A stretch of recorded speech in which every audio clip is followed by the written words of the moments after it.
Estamos começando mais um Aldeia Cast. Eu, Rodrigo Becker, meu colega Marco Leite, meu parceiro, meu companheiro aqui de bancada.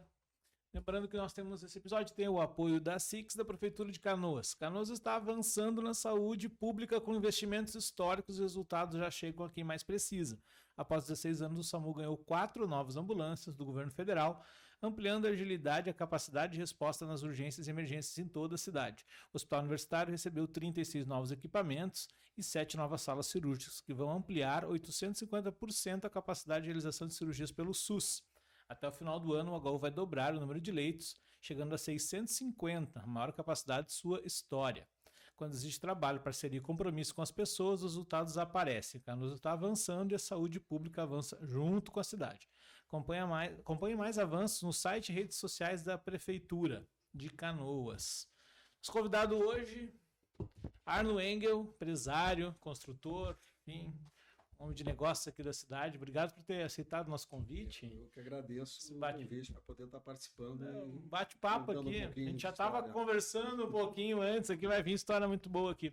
Mas eu queria começar contigo uma primeira pergunta, assim, que é justamente, né, o motivo pelo qual a gente também achou importante te trazer agora, certo, que é os 50 anos do conjunto comercial. Uma data importante. Queria que contasse um pouquinho como é que foi lá. Claro, tu era jovem, naquela época tu não participasse da construção, mas foi o teu pai, né, junto com sócios, naquela época que construiu. Conta pra gente como é que foi aquele momento ali, por que resolveram fazer não tinha shopping no estado, né? Por que resolveram fazer um negócio daquele modelo ali? Não tinha shopping no Brasil. Diga-se de passagem, o primeiro shopping, grande shopping aberto, né? Foi o de vocês, né? A Associação Brasileira de Shopping Center tem lá como registro o primeiro shopping do Brasil, o shopping do Iguatemi da Faria Lima. São Paulo. São Paulo. Esse é considerado o primeiro shopping do Brasil, que faz parte da associação, tal, é do grupo Iguatemi na época, sim, né? O Lafonte, que participou da construção. E até tem histórias interessantes desse shopping lá. Era também de uma construtora, a construtora quebrou, o fornecedor da construtora era a Lafonte, e aí acabou pegando aquela obra e transformando num shopping. Sim. Bem interessante. E o conjunto comercial, ele foi inaugurado no mesmo ano do Iguatemi. E nós já, muitos anos atrás, conversamos com o pessoal da empresa lá, e aí estávamos tentando achar qual o mês que o primeiro que inaugurou e tal. E eu até acho, no conjunto eu até acho que foi um pouco antes, porque ele é do início do ano, mês de abril, né? A inauguração. Então, talvez tenha sido o primeiro do Brasil. Se não é o primeiro, o segundo, com certeza, né? Sim. E também tem alguma não é divergência, mas assim, entendimento que pode... como é que se considera... Porque tinha umas galerias, né? As galerias Malcom, Galeria do Rosário, está no centro de Porto Alegre, que era um outro modelo de negócio, né? Era um tipo de um shopping, que é uma galeria, entra de um lado, nós tinha aqui a São Luís ali, São né? Luís, essa outra que tem o X-Lu ali, como é o nome? Essa é a mais nova isso, ali, né? Então, assim, ó, o que é incrível é o seguinte, eu cheguei em Canoas em 1968, já tinha 2 anos no shopping. Sim. Coisa que me marca na minha infância, eu tinha 14 anos, vim do interior do estado, é aquele shopping enorme, né? Ele ainda mantém a mesma estrutura praticamente, né? Tirando aquela parte anexa que foi os cinemas depois, estou falando daquela primeira parte ali. Me chamava a atenção que era um marco da cidade de Canoas, esse shopping e aquelas taças da Corsã, porque naquela época as árvores não tinham crescido ainda, então aquelas taças eram únicas, né? Dava para enxergar. Isso, eu tenho um carinho especial por essa visão na minha mente sobre isso, sabe? Porque o shopping representou o apogeu do centro da cidade na minha época. Eu vivi o centro totalmente porque minha mãe mora na Feiravante Milanesa. Ainda? Ainda mora ali na Feiravante com a 15. Então, a minha infância, dos 14 anos até... Aquele prédio da esquina? É isso, o Damaso Rocha. Que era o Banco Real e Baixo? Isso, foi Caixa Econômica, uma época ali. Tudo. Não é o Banco Real, é o do prédio grande, o alto. Ah, o alto. O alto, foi a Caixa Econômica ali. Isso, Caixa e a minha mãe mora ali desde 1978, então eu acompanho o conjunto desde os 14 anos, né? Eu tenho grandes lembranças ali daquela região, porque eu morei na Feiravante Milanesa muito tempo também. Eu vi que tu aprendeu música com uma professora na Fioravante, né? A Orosita, a casa dela era ali na Fioravante, atrás desse prédio. E ela dava aula de piano, ela já era viúva, né? E eu tinha 6 anos de idade, 7 anos, eu comecei a aprender piano. Eu com a minha irmã, nós íamos pelas manhãs ali, ela era muito rígida, eu tenho umas lembranças. E ela me batia com um lápis nos dedos, assim, frio de manhã, quando eu errava uma nota, tal, me corrigia muito a postura. Foi uma fase bem. E depois, quando nós viemos morar na Fioravante, a gente morava primeiro onde era a fábrica de fogão, a lenha, né, que nós tínhamos ali na BR, com Araújo Lima.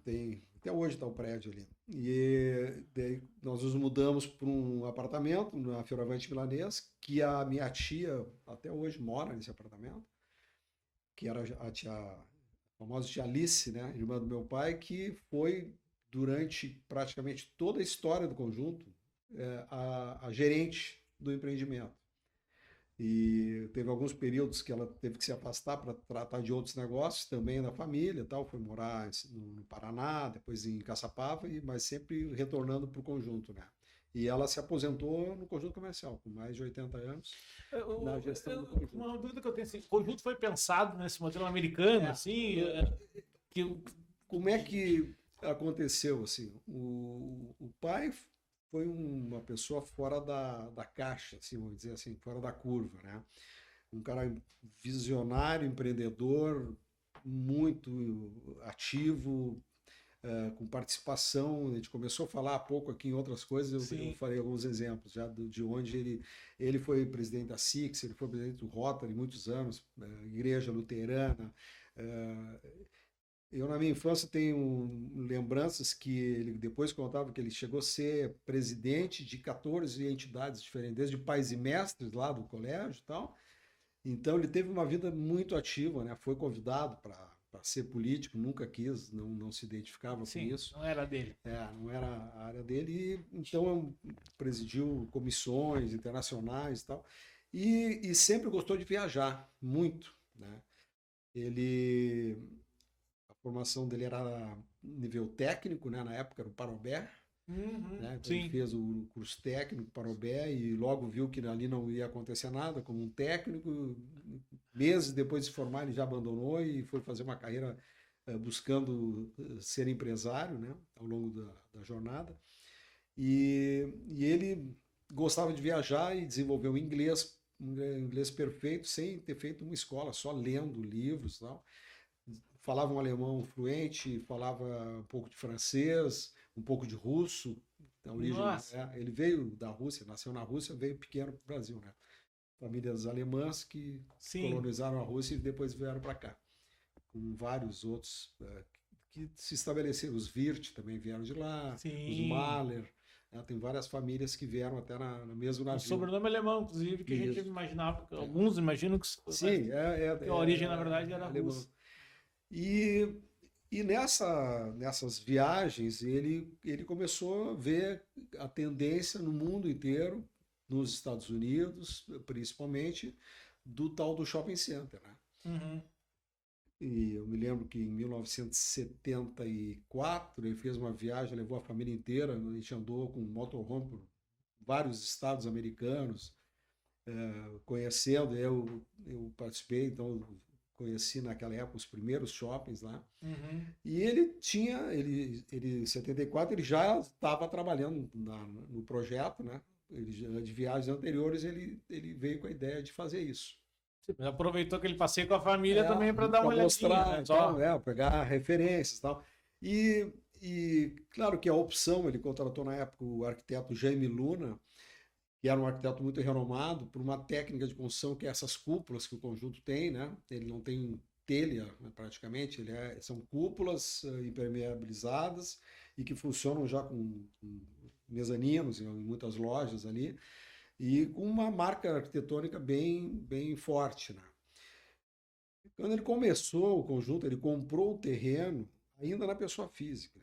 Ele não tinha sequer uma empresa construtora, porque nós tínhamos a fábrica de fogão, que ele ainda atuava, né, com a fábrica, e ele comprou um terreno e começou a desenvolver o projeto sem ter uma construtora própria. E acabou que ele, para viabilizar recursos, para poder fazer a construção do conjunto, ele foi atrás de agentes financeiros e a tal da formiguinha da FINAB, não sei se vocês lembram. Sim, até hoje, durante muito tempo no centro da cidade tinha a formiguinha. Os grids, as crianças ganhavam a formiguinha. No fim, eu me tornei, a empresa se tornou parceira da FINAB, os últimos diretores da FINAB, o presidente, os amigos pessoais nossos, assim, família, tudo. E lá no início ele bateu na porta e disse, cara, não tem nem sequer uma empresa, né? Tem que criar uma empresa consultora para a gente. E o pessoal acreditou nele. Disse, olha, a gente acredita no projeto, então nós vamos ajudar a financiar. E aí ele criou a urbanizadora Concórdia. A Concórdia, ela é anterior, então ela foi lá na origem da construção, né? Nós estamos com 55 anos, vamos fazer 55, e que é o tempo do início do projeto até a inauguração. 71 por ali, mais ou menos. O contrato. E eu sempre digo assim, por que o conjunto não se chama shopping, né? É porque não existia isso aqui, né? Não existia nenhum lugar shopping center. Tanto que em Porto Alegre, na mesma época... Lá fora já se usava esse nome, shopping sim, center? É porque lá é a palavra adequada. Sim, é o inglês, né? É o inglês, então lá se usava a palavra shopping. Aqui tinha o Centro Comercial João Pessoa, que foi inaugurado praticamente no mesmo ano que o conjunto, que era um modelo mais galeria, assim, que era um prédio... Bem mais galeria. Galeria em 2 andares. Assim. Tipo Golden Center, assim. Sim. Exato.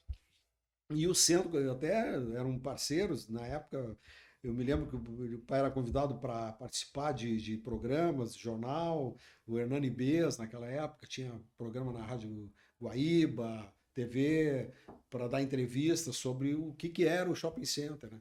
E isso o pai nunca falou, assim, pessoalmente, mas o que eu vejo, assim, até o espírito, como ele pensava, né?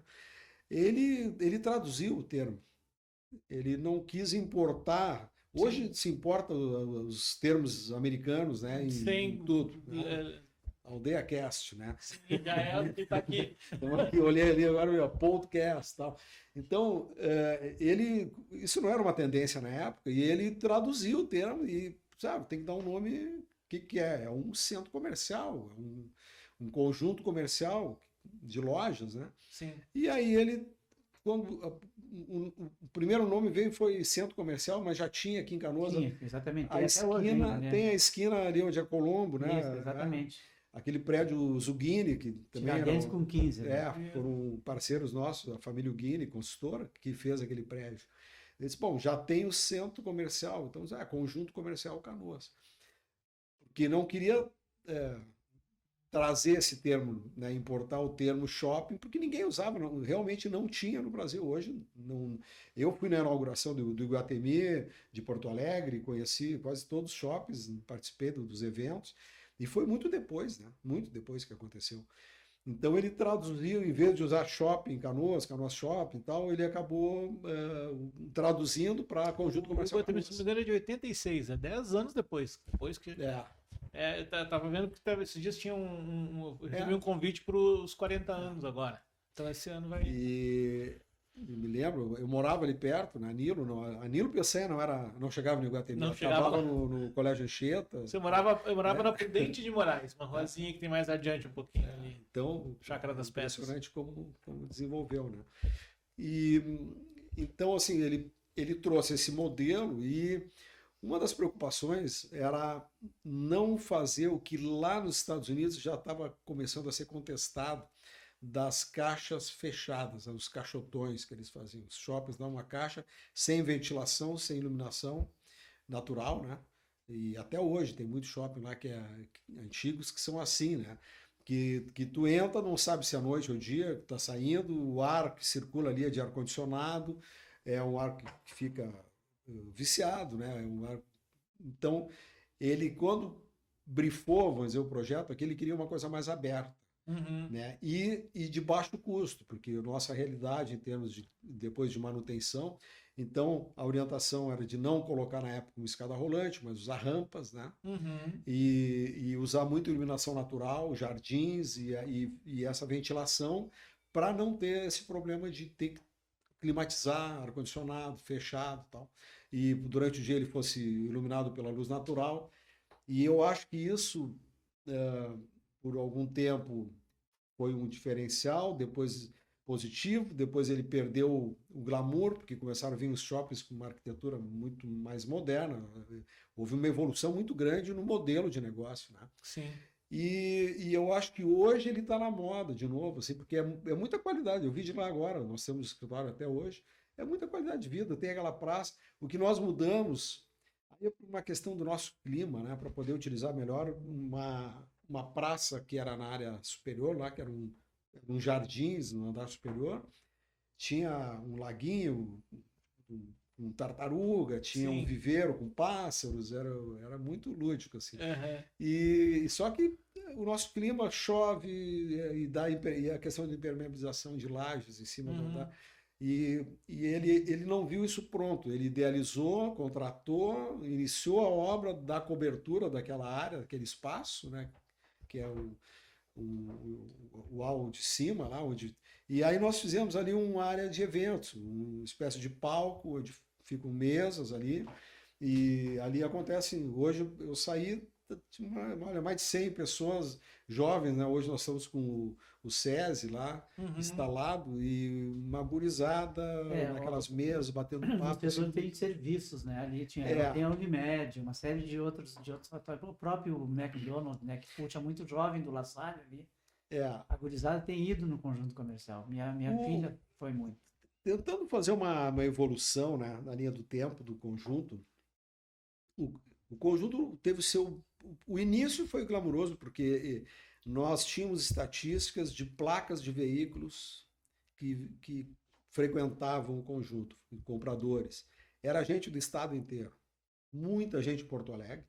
Vinham pessoas de todos os lugares do estado, era placa lá de Caçapava, de Bagé, Caxias, o pessoal vinha tudo porque era o único que tinha. E na época, as pessoas, talvez, nós temos lá 2 operadores ainda originais, que são desde a inauguração, que é a Renner e o Grasotin. São 2 operações. Lógico que a minha mãe, que tem 90 anos, compra. Até e a Renner, mesmo tendo evoluído muito, né, virou uma empresa multinacional, foi para o Brasil inteiro também, ela mantém aquela loja porque é uma loja que tem um seu público muito fiel, uma loja que tem um bom desempenho, é central, eles em nenhum momento cogitaram de sair em função de, até cogitam outros locais aqui de reavaliar, mas eles no conjunto assim têm se mantido, são 50 anos, né, num ponto de venda. E quando ele inaugurou praticamente 100% ocupado, com as melhores marcas que operavam no nosso estado, assim. Então, desde a Panvel, lá atrás, Paquetá, Alfred, não sei se lembra. O Alfred, claro. Né? As ferragens Kirsch-Hillman, que era uma ferragem muito forte na época também, tradicional, Casas Carvalho, que era de tecidos. Então, assim, nós tínhamos operadores menores, boutiques, né? Lembra do Saco e Cuecão? Sim, me lembro. E aí em Canoas desenvolveu a Pichelli, a Bronson, que também surgiram ali dentro. Amigos nossos, muitos anos, o João, são coisas que eu vivi, eu sei disso, o quanto aquilo era frequentado. Óticas, era Livraria Globo, que era top, né? A Livraria dos Globo era a melhor livraria do estado, assim, que nós tínhamos.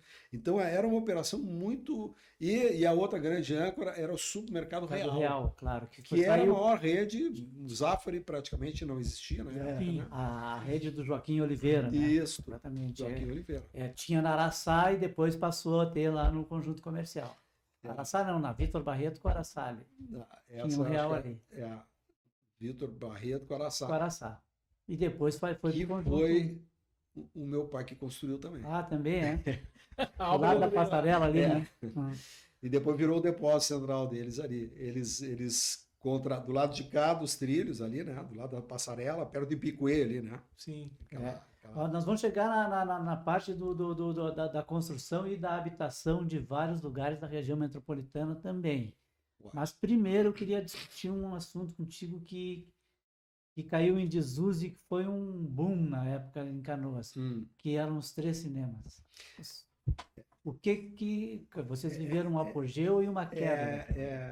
Isso é bem interessante, esse aprendizado, essa história. A fase 2 do conjunto comercial, porque ele idealizou a primeira etapa e ela foi um sucesso de locação, de público, de faturamento, lojas, excelente. Do lado tinha um terreno que ele não estava exatamente à venda, mas o pai procurou o La Salle, que era proprietário do terreno, e fez uma proposta de construir um pedaço de shopping para eles, em troca de uma outra fatia que ele poderia desenvolver um projeto, uma segunda etapa do conjunto. Na verdade, seriam 3 etapas. A primeira, que é o conjunto, a segunda, que é aquele onde o pessoal conhece ali da polícia, que tinha a delegacia. O meu sogro foi delegado ali durante muito tempo, Miguel Maranhão. Aquilo ali não é do mesmo condomínio. Ele tem a mesma arquitetura, porque ele foi desenvolvido para funcionar integrado, né? Para eles falarem, os 2 prédios se conversarem. Tá? Essa que tu falou é diferente para 15, não é a que fica para BR. Que é com cúpulas também. Era o famoso trânsito de Canoas. Isso. Trânsito ali. Exatamente. Então aquilo ali é administrado, inclusive, pelo La Salle. Nós não temos nenhuma ascensão sobre gestão, manutenção, limpeza, é um outro negócio. Ele só tem a mesma arquitetura. Foi feito pela mesma consultora, mas ali foi a permuta, mas ele comprou o terreno entregando aquele prédio. Mas o cinema era do shopping ou era do... Aí o cinema, o prédio do cinema era a segunda etapa, seria a terceira etapa do empreendimento. Um novo condomínio, porque hoje tu tem mais mecanismo de trabalhar as incorporações em etapas, tu pode fazer reservas de frações para desenvolver em outras etapas. Naquela época não tinha isso. Então foi feita uma incorporação no modelo de condomínio, que é o conjunto. Depois tinha um outro terreno e foi feita uma outra incorporação, que são outros proprietários. Quer dizer, a Concórdia é a proprietária líder ali, maior, ela tem o controle daquele segundo empreendimento, mas ele é um outro empreendimento, tá? Então ele conecta, os corredores se falam, os estacionamentos se conversam, a administração, casualmente, em função da Concórdia ser a proprietária maior dos 2, eu sou síndico nos 2, mas são contabilidades independentes, custos independentes, ligação de luz, água, uma não tem nada a ver com a outra, tá? Mas operacionalmente, vamos dizer assim, para o público é uma coisa só, né? Tu entra num, vai para o outro, tu transita de um corredor para o outro. E esse empreendimento ele tem uma outra iniciativa de inédita no Brasil também, que era construir vendendo cotas de participação empresarial na construção do shopping. Isso veio acontecer a questão de 8, 10 anos atrás, eu vi São Paulo, o pessoal lançou alguma coisa assim, que tu compra, não é um timesharing. Timesharing ele também lançou no hotel na praia. Também trouxe a ideia do timesharing quando nunca ninguém falava nisso. Mas essa ideia da cota de participação, tu comprava frações ideais do empreendimento. Não comprava uma loja. Então assim, eu não tenho dinheiro para comprar 50, 70 metros quadrados de loja. Mas eu queria comprar, eu tenho uma poupança, quero comprar 2 metros quadrados. Sim, eu tenho 10 mil reais. A loja custa 70, então mas eu posso comprar ele lançou, inclusive a agência na época era Standard, fez todo o marketing, todo isso. Trabalhei na Standard. Na Standard? Uhum. Era freelancer. E era o Hernani Bez, era o presidente naquela época.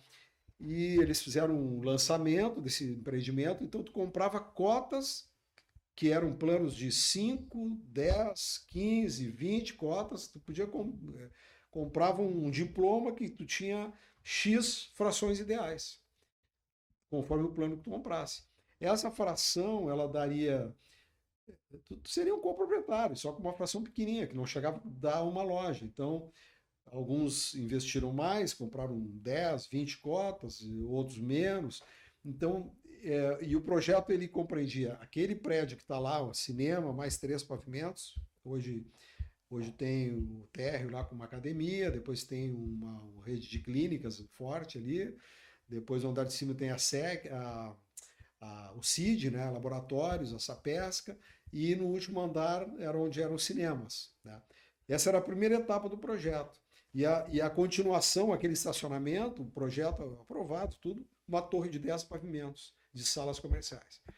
Tudo dentro do mesmo complexo, então seria uma ampliação do empreendimento. Né? Então essa...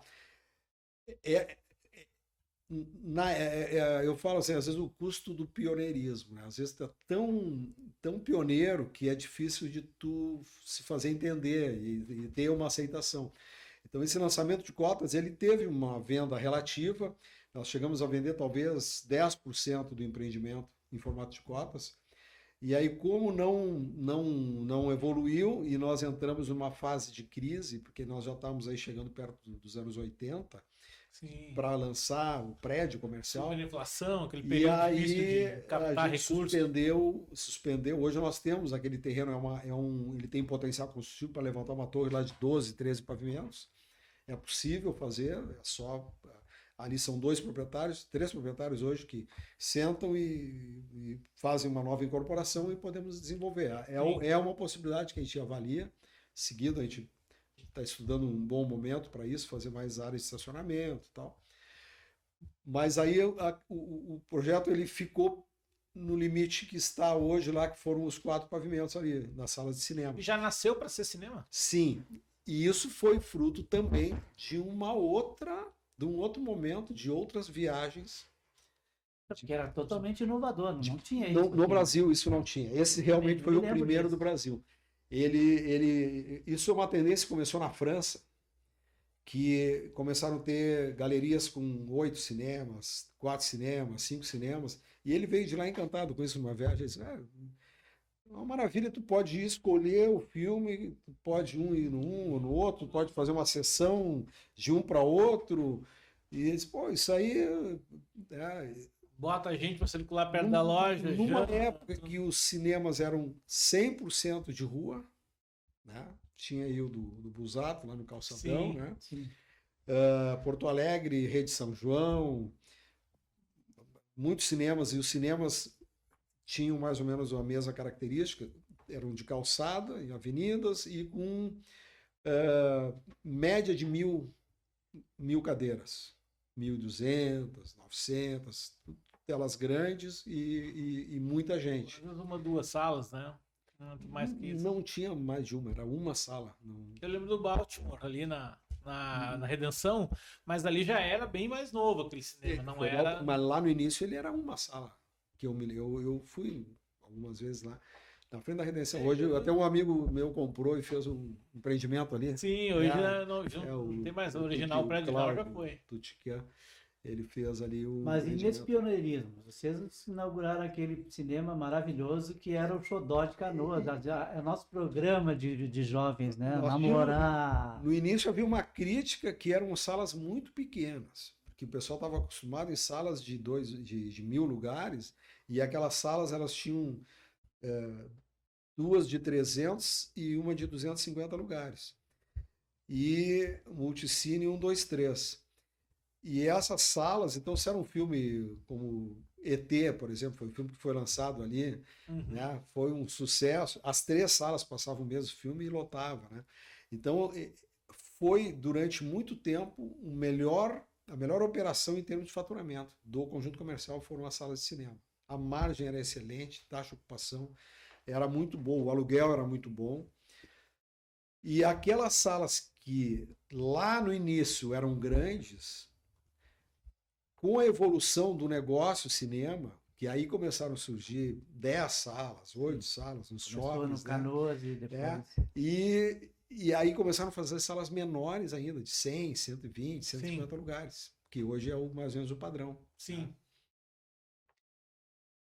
A empresa, que era a Rede São João, que operava lá, ela passou por dificuldades. Eles tinham no interior do estado, Porto Alegre, tinham várias salas de cinemas. E a empresa começou a entrar numa crise, porque o negócio, com a chegada do videolocadora, a questão da segurança, né, de sair à noite, do nosso clima, a febre da Blockbuster, lembra, né? Sim, sim. Ela esvaziou os cinemas. E é uma operação que, se tu não tiver uma taxa mínima de ocupação, tu não paga a conta. E aí começou a ir mal, o operador lá começou a ir mal, e ele acabou quebrando a operação no estado inteiro. Sim, A rede toda quebrou. Popularidade, né? E as redes antigas praticamente todas quebraram, por não dar tempo de se ajustarem a um novo momento, né? Nós ficamos com essas salas fechadas, eu calculo que, eu não tenho preciso, mas é mais de 15 anos. Fechadas com as cadeiras, o operador levou os equipamentos de projeção e salas fantasmas. Não tinha a arquitetura, ela era para uma sala de auditório, cadeiras e rampa, então não tinha um outro tipo de ocupação para ser. Não dava para transformar numa loja, né?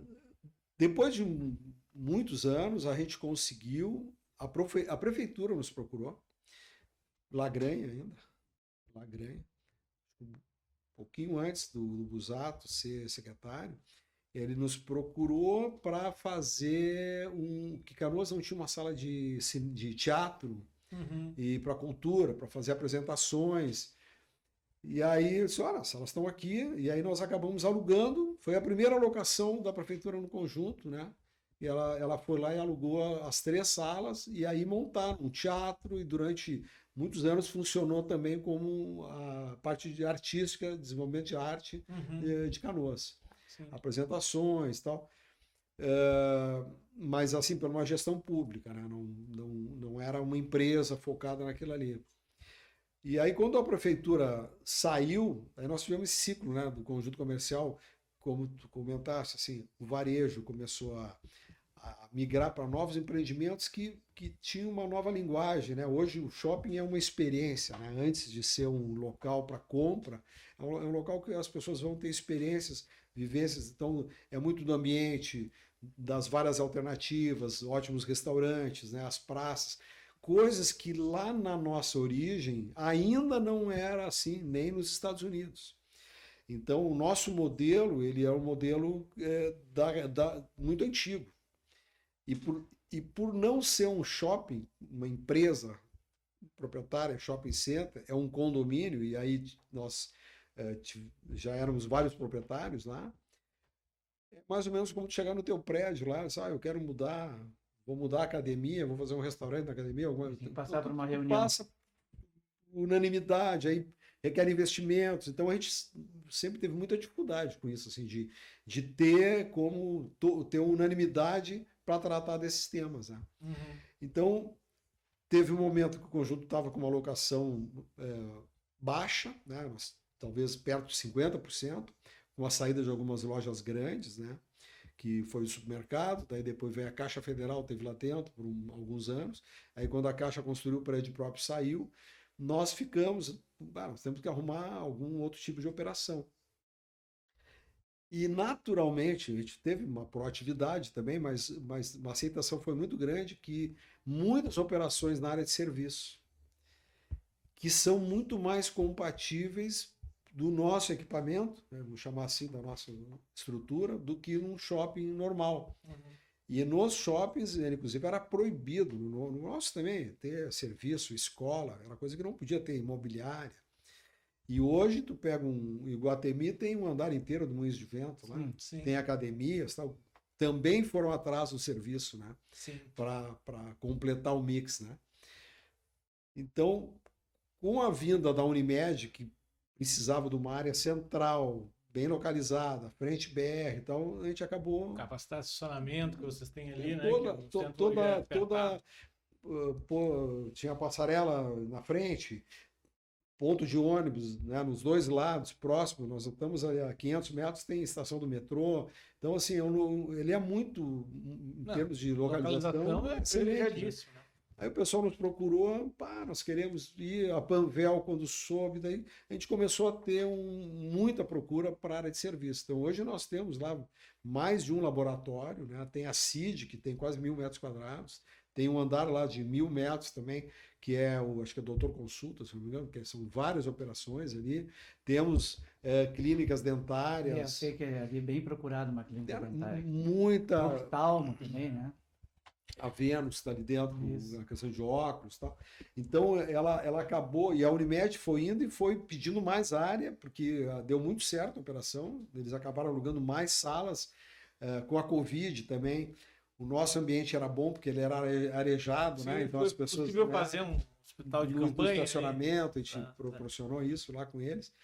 Então, foi muito interessante, assim, essa migração do modelo. E hoje nós temos algumas operações de varejo ainda, como a Renner, que continua, o Graziotin, no andar de baixo ali, e um mix que completa muito essa parte de serviço, né? Algumas operações que tem agência de turismo, tem companhia do professor, que também atende muito o colégio. Atende essa parte de insumos aí para escolas, há muito tempo, são parceiros nossos. E aí a gente tem...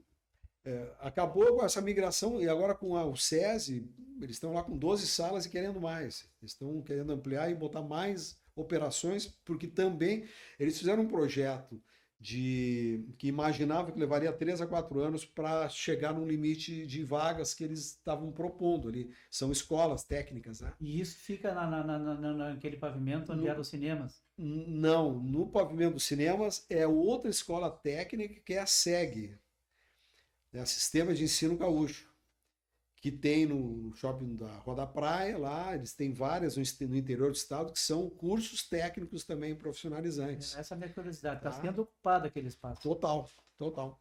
Agora eles até pediram um ajuste de área, pediram, porque eles pegaram praticamente 2.000 metros quadrados. Tá? E houve uma queda nos últimos meses, assim, em função de crise, momento.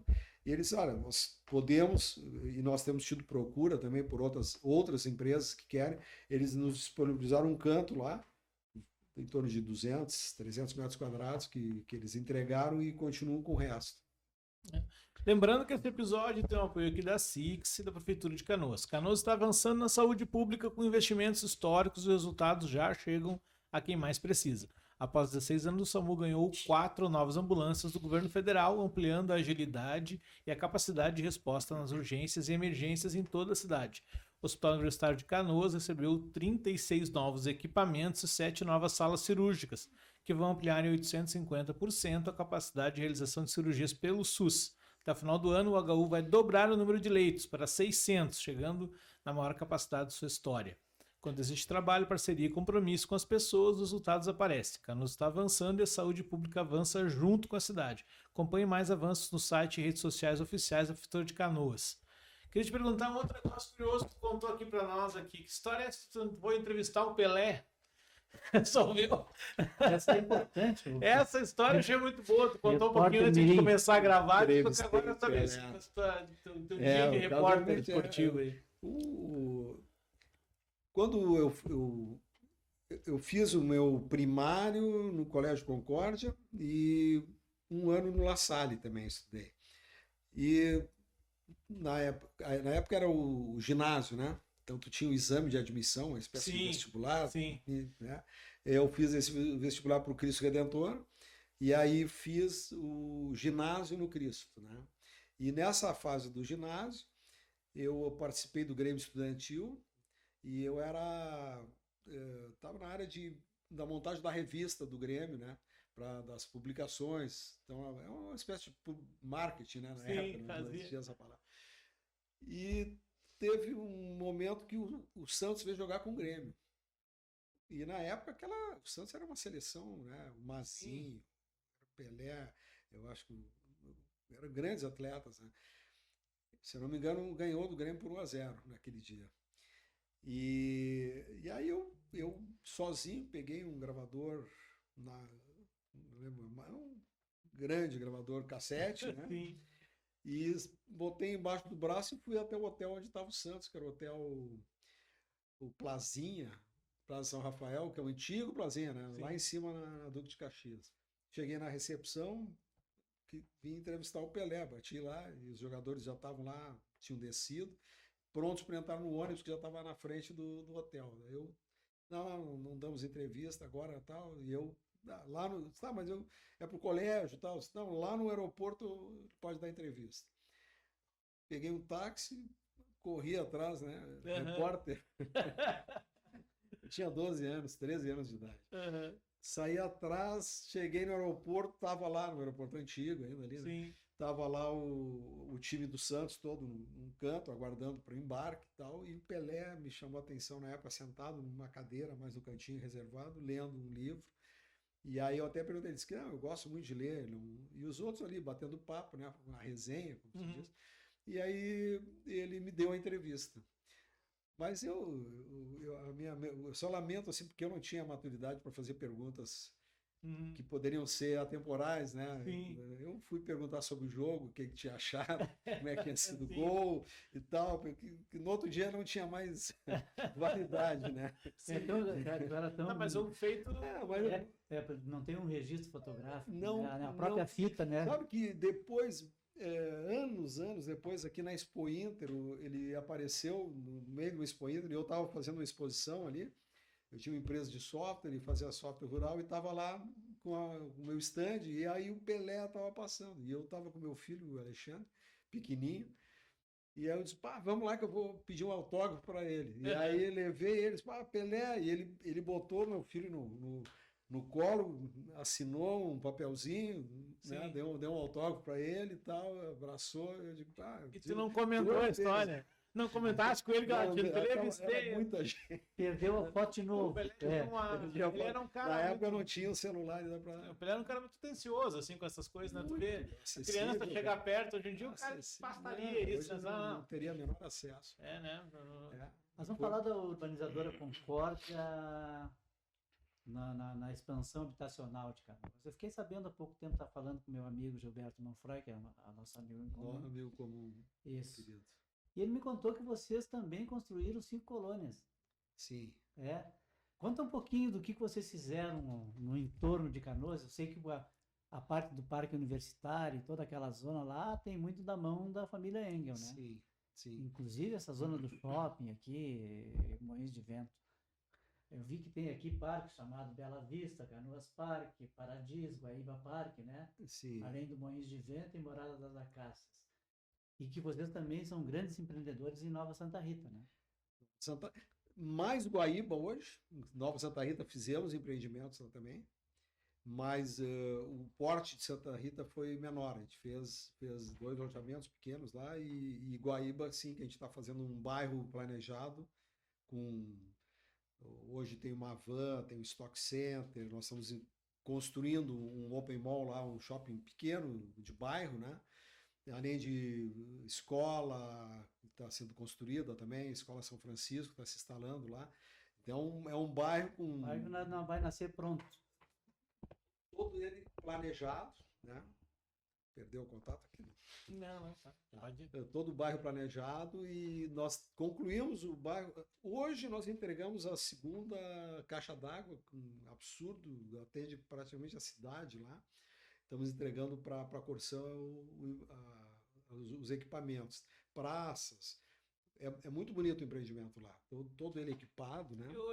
Quando tu falou da van, eu passei lá esses dias, casualmente, vi onde era a van e enxerguei lá. Aquele condomínio que tem ali em torno da van. São 1.250 terrenos ali, mas a capacidade tem terrenos grandes para incorporações, para fazer verticais, então nós calculamos que vai a 3 a 4 mil unidades habitacionais serem instaladas ali. Um bairro novo mesmo. Usado todo, construindo uma cidade. Sim. Uma cidade. E com toda a enchente que teve, o nosso empreendimento ele não sofreu nada, ficou intacto, né? E passou por essa prova de fogo aí, que Guaíba ela foi muito atingida. Muito, né? E o empreendimento ficou bem. Então, são terrenos excelentes, o nível a estrutura que a gente está entregando, a infraestrutura é de primeira linha, né?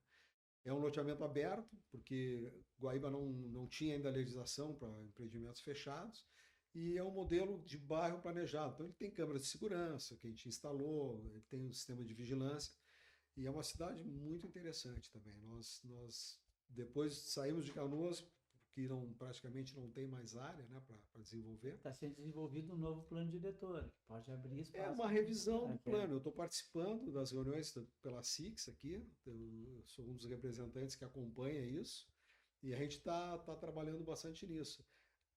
O plano diretor ele tem revisões, ele é uma ferramenta viva de gestão, né? Ele tem que ser ajustado de 10 em 10 anos, né? Por lei, a cada 10 anos é obrigado a revisar, né? Mas ele é revisado muito mais. Ao longo dos anos, às vezes, quase que uma vez por ano sai emendas, vamos dizer assim, né? São aditivos, né? Que em função de entendimento, demanda, altera zonamento, várias questões, né, de uso.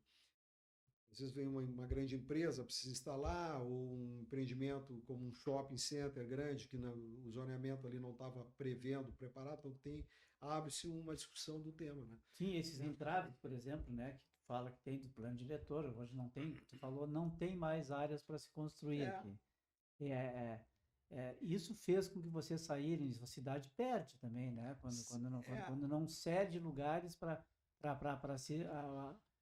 as moradas se expandirem. Né? É sempre essa questão do equilíbrio entre o ambiental, o social, o desenvolvimento econômico, né? Que a gente tem que trabalhar com esses pilares de forma responsável, né? Então, muita gente, se tu vai com um olhar só ambiental, não pode mais fazer nada, né? Mas pessoalmente, eu acredito que uma cidade é uma das melhores formas para te preservar o meio ambiente, porque tu concentra, cria, vamos dizer, mecanismos, né, para mitigar as questões de drenagem, a questão de esgoto. Se isso se espalhasse pelo território todo, pelo estado inteiro, isso degradaria muito mais o meio ambiente. Né? Então tu consegue concentrando. E um exemplo que a gente pode dar é a ocupação de algumas áreas de Canoas que, por não terem sido bem planejadas, elas criaram condições para hoje não ter drenagem adequada, não serem ruas adequadas para o volume de tráfego que não se pensou que tinha que ter uma avenida aqui, né? É isso que eu me refiro. Assim, às vezes não havia um plano cicloviário, até pouco tempo atrás. Não existia. Tinha bicicleta. Ou seja, era uma coisa, né? Mas não era planejamento. Vamos botar. Aí, cerca aí de 7, 8 anos, eu acho que já no último plano, já entrou, 10 anos atrás. Só que às vezes é difícil de compatibilizar, tu não tem recursos, não tem calçadas, as vias não permitem, como é que tu faz esse plano, né? Então, por isso que o planejamento é importante. Então, esses ajustes de gabarito de vias, de calçadas, né? Temas que são sempre presentes, a questão da calçada, da pavimentação da calçada, a questão da drenagem, né? O tratamento. Canoas, ela foi muito judiada na questão de infraestrutura, porque as concessionárias, principalmente na questão de saneamento, né? Sim. Água e esgoto. Conversamos aqui esses dias sobre isso. Hoje tem uma CPI rodando, sim, né? Aberta. Foi, inclusive, a pessoa que tentou a primeira CPI teve aqui, que foi o vereador Emílio Neto, e no primeiro momento acharam que não seria viável. E a coisa piorou durante esse período, e agora realmente se entrou com a CPI. Isso é fruto de muito tempo de má gestão, e eu participo desse tema, seja pela SIX, representando, pelo Sinduscom. A Corsã, ela sempre foi uma empresa que arrecadava, e isso eu ouvi em várias palestras, tive reuniões com vários presidentes de Corsã, pelo Sinduscom, que a gente provocava essas reuniões, buscando soluções e tal. E a Corsã, ela sempre teve cobertor curto, né? Ela, ao mesmo tempo que ela tinha a obrigação de levar saneamento e água para cidades pequenas que a conta não fecha, né? Como é que tu vai levar até lá para uma população muito pequena que o que arrecada não paga o investimento, né?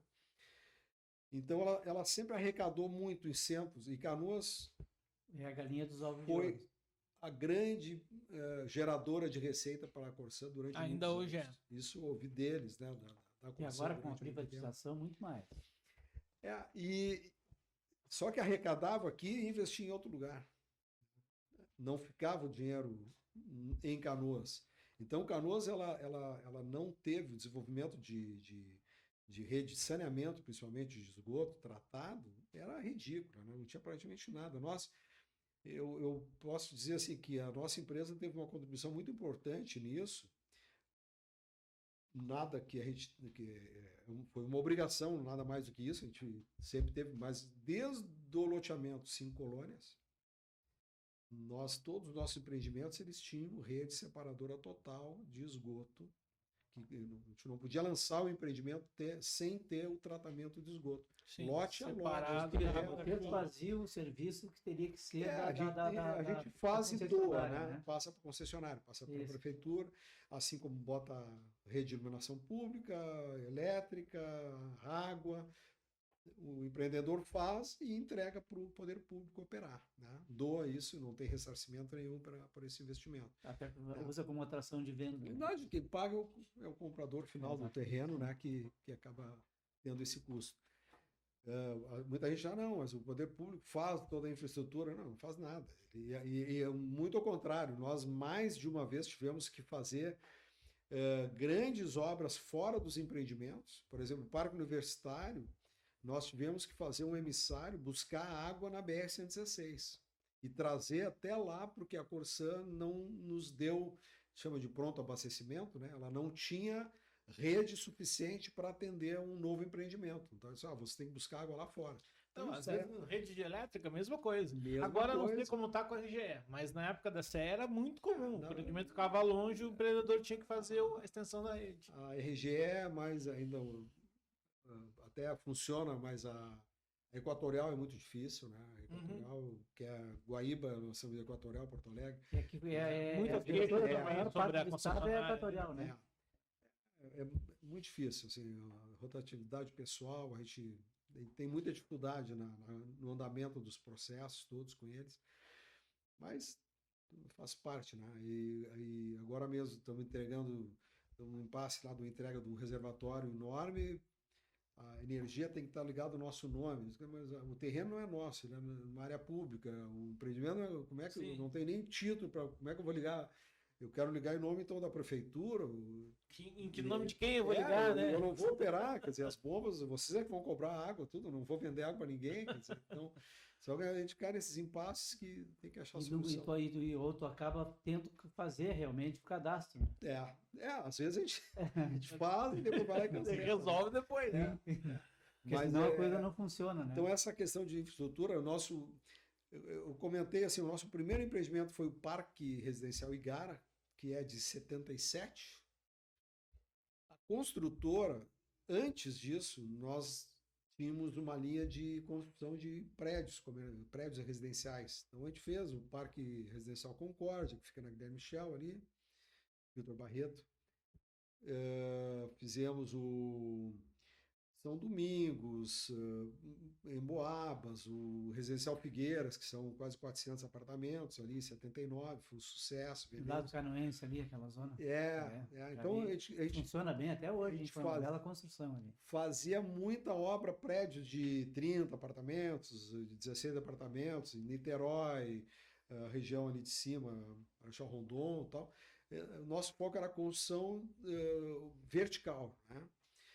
Aí fizemos o primeiro loteamento, foi o Parque Igara, foi um sucesso a venda. Fizemos esse Figueiras, que era um conjunto de blocos de apartamentos também, 1, 2, 3 dormitórios. Foi o primeiro de Canoas que tinha piscina, né? O parque, eu não sei se foi o primeiro, mas talvez tenha sido um dos primeiros. Assim. Foi pioneirismo também, eu me lembro disso. O Parque Concórdia, cobertura, tal, 2 torres, era muito bacana, assim. E depois, na Domingos Martins, fizemos prédio, terminamos alguns prédios que construtoras tinham falido no meio do caminho, o Caramuru, o prédio Caramuru, São Domingos, alguns prédios que a gente terminou. E aí nós começamos a olhar para o horizontal, né? Loteamento, pegar uma área, urbanizar. E aí os 5 colônias nós fizemos, inclusive, as casas, né? Então, ali foram o total projeto eram 1.000 casas, né? Nós chegamos a fazer 800 e poucas, 900, e no fim os últimos terrenos. Ali nós enfrentamos a grande crise, né, de 83, onde quebrou o BNH, quebrou que era um financiador importante da época, né? Não, a hiperinflação, né, o governo... Vocês enfrentaram, inclusive, ali também uma pequena invasão, né? Algumas casas foram invadidas ali. No 5 Colônias, sim, mas não, eu diria assim, foi pouco perto do que a gente poderia ter sofrido. Assim, em áreas nós tivemos também, o André aqui da Six também teve a área dele invadida, mas temos até hoje uma casa lá que tem uma casa e um terreno que tivemos invasão, que a gente está até hoje tentando resolver, tem IPTU na nossa conta, a gente não tem a posse do imóvel. Isso do nosso ramo acaba, infelizmente, acontece, aquele período era o período vigente das invasões, né? Também. Acho que até por conta disso que você estava falando, de inflação alta, as pessoas estavam sem grana. Guajuviras, isso que eu estou te falando, 5 Colônias, passou, não foi um ano depois, foi meses depois da invasão do Guajuviras que as pessoas, alguns centenários que podiam invadir os 5 Colônias, né? A Guajuviras é um capítulo que nós podemos falar também, né? Pode falar, com certeza. Claro. É isso que nós queremos saber. Tu é um construtor e sabe do que acontece. A Guajuviras... Por isso que eu digo, meu pai era uma pessoa muito fora da curva, assim, né? Existia uma fazenda chamada Guajuviras e a Fazenda Nazário. Essa fazenda tinha 1.000 hectares e era da família Renner. E eu me lembro o dia que nós fomos, eu fui junto com o pai um domingo na casa dos Renners, lá na travessa da Carlos Gomes, em Porto Alegre, estavam todos os herdeiros, o fundador, né, o AJ Renner, ele já tinha falecido, e o pai comprou a Fazenda Guajuviras para fazer um mega projeto habitacional. Nós tomamos posse da fazenda, eu tinha um irmão mais velho falecido, o Hugo, casou lá. Eu dormi nós íamos fim de semana, o dia era a sede da fazenda. Falando do casarão lá na sede. Casarão, nós ocupávamos aquele casarão, a nossa casa, de campo, vamos dizer assim, íamos passar, eu tinha moto, andava lá, fazia motocross e tal. E o pai entrou com um projeto de grande porte para fazer um grande empreendimento habitacional. Como era uma alçada muito maior do que os agentes aqui, esse projeto foi a Brasília, para viabilizar o financiamento, né, para fazer a construção. Principalmente a urbanização da área e depois a construção. Estão falando dos anos 80. Sim. Início dos anos 80. Início dos anos 80. E ele... Não, é 70 e poucos. Ainda antes. Antes. 76, 77, por aí. E aí ele comprou e a resposta, depois de muito esperar e tramitar, apresentar projetos, viabilidades, vem uma desapropriação da área. Ou seja, pegaram a ideia... Eles gostaram da ideia... E não, deixa que a gente vai fazer. E desapropriaram a área, nos tiraram a área. Então, a Concórdia, se pegar a matrícula de toda a Guajuviras e da original fazenda, é da Concórdia. Guajuviras, do Parque Inovação, lá, é da Concórdia. E essa desapropriação, ela quase nos quebrou, porque assim, era um investimento muito alto para o nosso porte de empresa, uma empresa familiar, né? Não tinha nem... Sim, imagina o tamanho daquela 1.000 hectares fazendo divisa com 3 municípios, quer dizer, uma coisa enorme, né? E foi desapropriada, né? A área foi desapropriada e, como era praxe naquela época, o governo pagava quando queria. Né? Sim, era um decreto, foi né? Desapropriado Agora é minha, depois a gente vê como é que paga. E numa época de uma grande inflação, então, quando anos depois eles foram pagar, não representava nem 10% do valor corrigido, não corrigia o valor.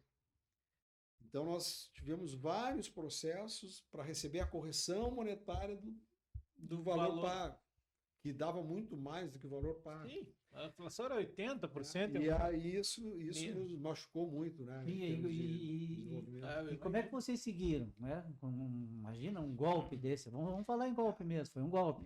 Nessa época ele tinha desenvolvido uma indústria de calcário em Caçapava do Sul, que era a maior mineradora de calcário do estado e uma das maiores da América do Sul, de calcário para a agricultura, né? E o calcário sofreu muito, porque aí entrou a crise do calcário, né? O adubo papel, que eles acabaram com, o governo acabou com crédito e nós dependíamos muito da venda para cooperativas e tal. Então também somou essa crise, então era a fazenda desapropriada, a crise do calcário, daí nós compramos uma empresa de adubo, eu fui ser diretor dessa empresa de adubo. Eu vi aqui que tu falou que tem envolvimento com a água. Isso, né? E aí nessa empresa, até para nós conseguir viabilizar a venda de adubo junto com o calcário e tal, até que saiu, a gente conseguimos vender, saímos do negócio, né? Hoje a usina opera lá, é muito forte até hoje. E depois saiu, aí foram saindo as apropriações, né, um pagamento para nos dar um fôlego de novo para retomar. Não, mas aquilo era um projeto particular, a Guajuviras, e aí o governo fez aquilo que ele ia fazer, fez na Guajuviras. O plano de vocês foi usado para fazer a fazenda Guajuviras era tudo, né? Mas a gente chamava a Guajuviras era até a Nazário e da Nazário em diante, então era fazenda Nazário e fazenda Guajuviras, mas era um empreendimento só, né? E aí o governo federal ficou com a parte da Guajuviras, da Nazário para o oeste, vamos dizer assim, né? Para o leste. E depois de muitos anos ele acabou cedendo para o município para fazer aí a Pecan. Sim, tem o Parque Canoas Inovação, aquela área toda eu tenho fotos lá, eu acampando, pescando no lago, que era o nosso sítio, né? Um histórico, aí poucos sabem, meu querido. Olha só, mais um ponto aí que vocês foram importantes dentro da cidade, porque a gente falou anteriormente, a gente estava batendo um papo aqui, a questão da Ubra. Entendeu? Vocês também foram precursores desse hoje complexo que existe lá. O pai sempre teve essa vocação, né? Lá na igreja de Niterói, ali na Candiapalógia, na Comunidade Cristo, onde a gente morava perto, logo que eu nasci, a gente morava em Niterói. Nessas viagens, ele sempre tentou otimizar, né? Então, quando ele viajava, tanto a Alemanha quanto os americanos, a igreja luterana ela é muito forte. Né? São igrejas que têm recursos, né? A igreja luterana é diferente da igreja católica, não concentra lá no Vaticano, Então tem as comunidades que têm muito dinheiro e nos países desenvolvidos eles já desenvolveram o que precisavam. Então eles estão atrás de fazer investimentos em obras importantes onde tem necessidade, né, da igreja.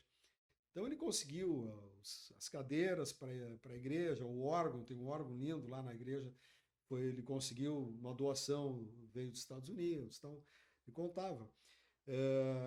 Ali na Santos Ferreira tem uma igrejinha luterana que ele construiu e doou para a igreja. Até passei ontem ali, casou e disse, essa igreja, eu falei para minha esposa, essa igreja foi o pai que fez e doou para a igreja, né?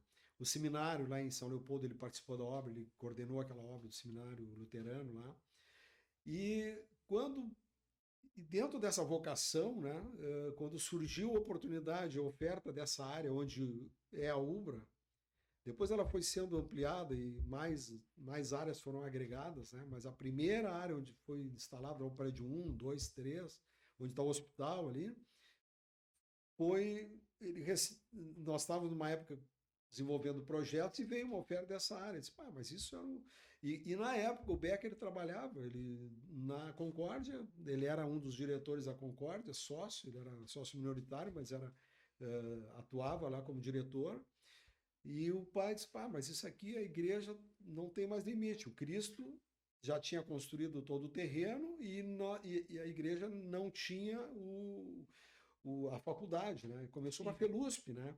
Ali no Cristo, algumas salas ainda começou a faculdade luterana, né? Uhum. Não era Ubra, era faculdade. Canoense, eu acho que chamava. Tem um amigo que tem um diploma na faculdade canoense, que era precursora da Ubra. Só que eu não sei se não tinha alguns cursos que eram nesta, vamos dizer, CNPJ da canoense e outros... Era faculdades canoenses. Aquela urbanização da Ubra, que foi muito bem desenhada, né? Tinha aquele barro vermelho e os caminhos todos. Os prédios ali, prédio 1, 2. Sim, nesse início, então, os projetos da Ubra foram desenvolvidos dentro da Concórdia. Os primeiros projetos, e o Becker, como pastor, passou a ser, vamos dizer, o gestor daquilo ali. Sabe? Nós temos que construir. Então, nós tínhamos, vamos dizer, o nosso empreiteiro, lembro até hoje, baixinho, Romualdo, era um cara incrível assim, para coordenar a obra e tal. O Romualdo ele era um empreiteiro da Concórdia, que fazia os prédios que nós trabalhávamos, os nossos prédios, né, de venda para comercialização. E quando começou o projeto da Ubra, disse: Ronaldo, tu vai para lá e tu vai coordenar e vai trabalhar. Não era um negócio da Concórdia, era um negócio da igreja, né? Então a gente usou os recursos que tinha para ajudar. E o pai foi buscar o financiamento para isso, porque a igreja não tinha recursos para isso. Então, onde é que tem? A Alemanha que tem isso, né? A igreja é muito forte, muito rica na Alemanha. Então ele fez várias viagens para a Alemanha. O Becker acompanhou, inclusive ele em algumas, e o pai falava um alemão fluente, e estávamos na época querendo trazer uma indústria de tijolos, um tijolo especial que não existe no Brasil para cá, que era vendido lá o equipamento para a Krupp alemã, né? Empresa alemã. E eles disse: não, vamos lá na igreja, vão apresentar o projeto. E ele foi lá vender o projeto da universidade. Precisamos de... E veio uma missão dos alemães para visitar. Conhecer a área, o projeto. Eu lembro que o pai recebeu eles lá no Veleiros do Sul, nós levamos eles para conhecer o Guaíba, velejamos e tal. E eles deram um ok. O pai é um grande vendedor, né? Mais que construtor. Nós construímos. E conseguiu o dinheiro para fazer a Ubra.